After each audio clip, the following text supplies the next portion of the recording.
If you're looking for the best language for communicating with students, these days you'd do well to learn to converse digitally.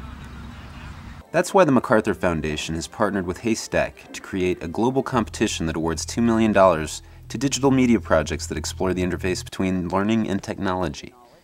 And we're amazed that the MacArthur Foundation set this competition on us, and it's just been an honor and a privilege to have this role. Now in its second year, the competition is recognizing pioneering work that encourages participatory learning. Last year's grant winners included Greg Niemeyer, creator of a game that empowers kids to collaborate while learning about pollution in their communities. In Black Cloud, what we did is we designed the sensors, for example, so that there's no labels. You don't know what is what. There's 5 parameters we measure. So now the question becomes who's going to tell each other, and if you get people to explain to each other how the game works or how the sensor works, then you already are in participatory learning space. You don't tell them, you get them to explain to each other.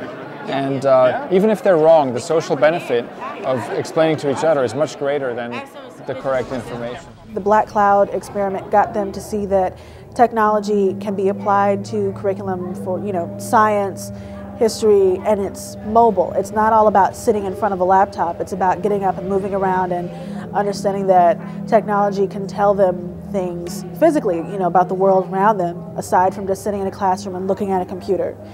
Of course, sometimes just sitting in front of a computer can take you to new places and enable new kinds of collaboration.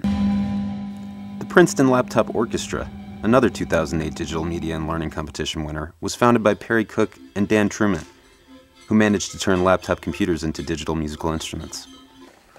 And so it's really kind of intense in the way that you're focused on your own thing, but you're also really in this social context, the social musical context, where everything needs to respond and connect in a certain way. So we're all learning in the process of trying to make that happen.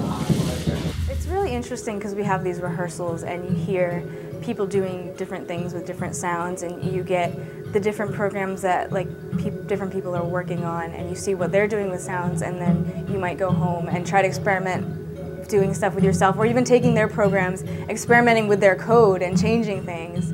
And that's like a completely different type of learning. It's completely immersive, and you're teaching yourself in a way, because you're manipulating things and seeing what's happening and then learning from that. This year is the first year that we've, even just the last 2 or 3 months, is the first time where we've had these new, much more portable, better sounding systems.